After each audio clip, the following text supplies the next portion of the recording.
Howdy folks, this is Lil Rev, and this is a short video tutorial to complement my ukulele instruction manual, Crucial Chord Progressions.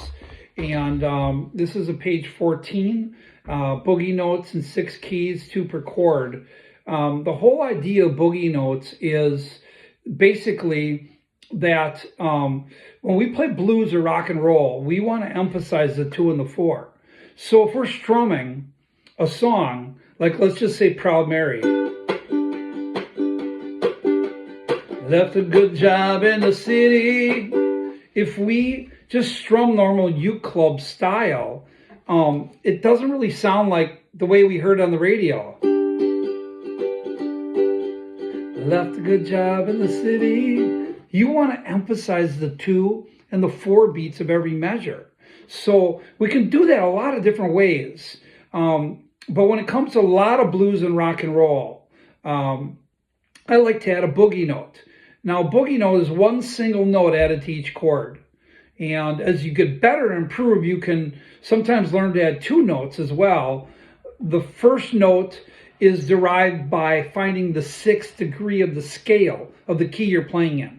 So if I'm in C and I count up 6, C, D, E, F, G, A. A is my boogie note. And so I would do that for every key I'm in. And then your second boogie note is just a half step up from that. So if I was in C, I touch the 2nd fret of the G string, and that's an A note.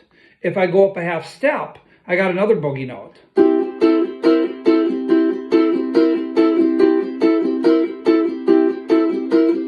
And lots of songs will use that. Come on over, baby, whole lot of shaking going on.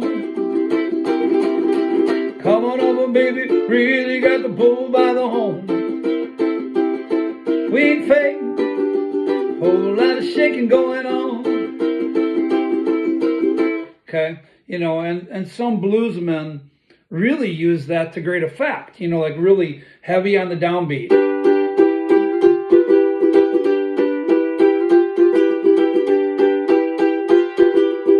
Big Boss Man by Jimmy Reed, many others. So again, when you use this page 14 in my Crucial Chord book, excuse me, and there's also a simpler version of this in my Blue Arpeggio book too, which shows just one boogie note.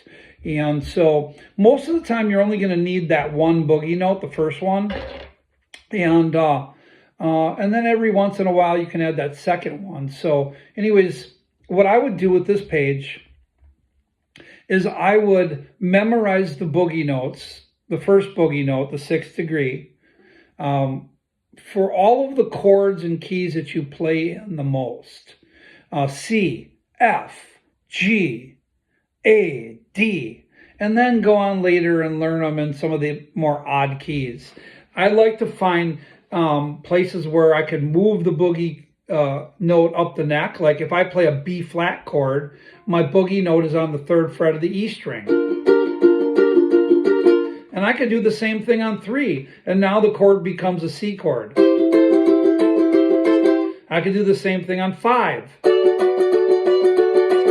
and it becomes a D chord. On 7, E. On 8, F. It's one chord shape, and I do the same thing with that pinky spatially, and I got that boogie note. Same with the G shape. If I leave the G string out of it, there it is in G. On 4, there's A. On 5, B flat. On 7, C. 9, D. So when I touch the first boogie note, I'm touching it on the 2 and the 4 of every measure. So going back to C, touching 2nd fret of the G string, you want to do down ups with your right hand. This is a nice exercise for people who are looking to improve their strum hand. Now I'll have my boogie notes.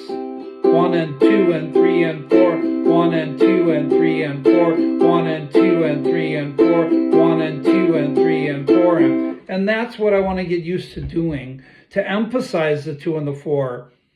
Other alternatives are just strumming down ups and stroking harder on the 2 and the 4, like I was doing with Proud Mary, watch.